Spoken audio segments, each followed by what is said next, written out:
2023年高薪卡车司机工作，这是一份值得付出体面报酬的工作，因为这项工作需要在离家数千英里的地方辛苦工作。通常，高薪卡车司机的工作是在所谓的利基市场中找到的。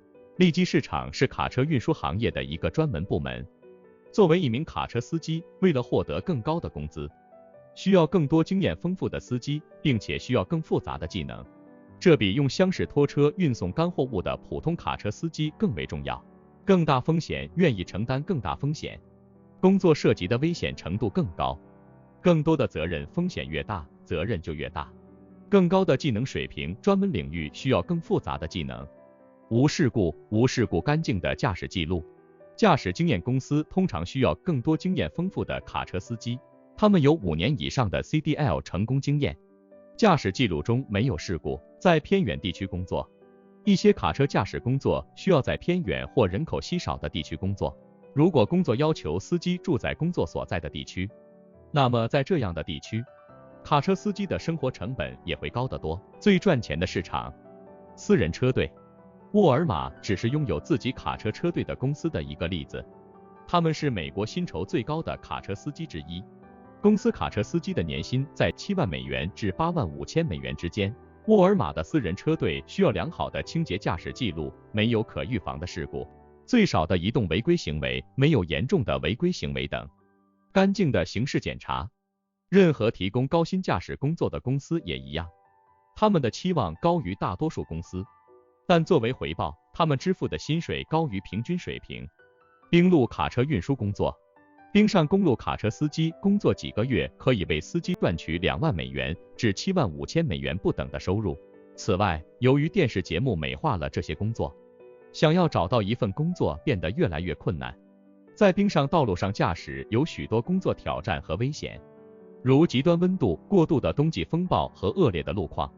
邮轮、液体运输。运输危险产品，如汽油和各种腐蚀性和爆炸性液体材料，为工作提供了良好的报酬。搬运危险品的驾驶工作的工资往往远高于平均驾驶工资，你可能需要一张 TWIC 卡。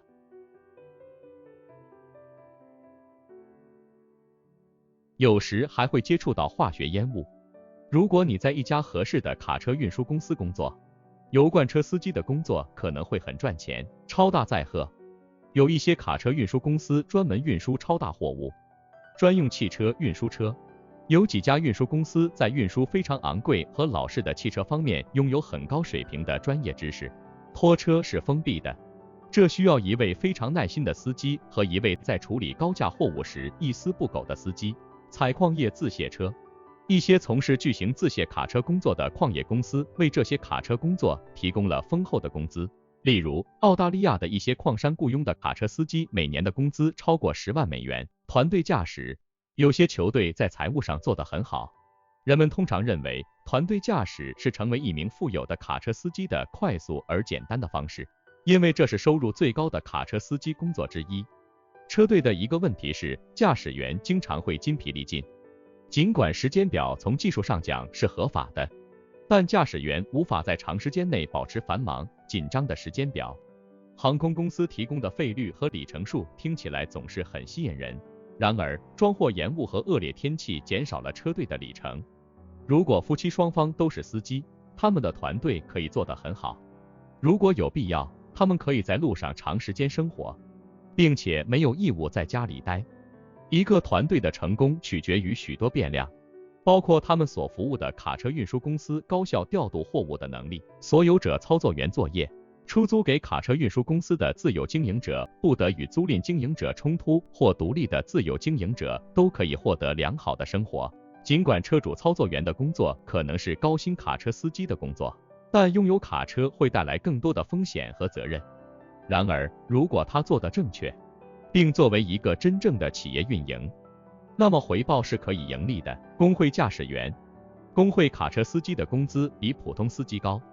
工会制定了一个标准化的工资标准，司机所做的所有工作都得到了报酬。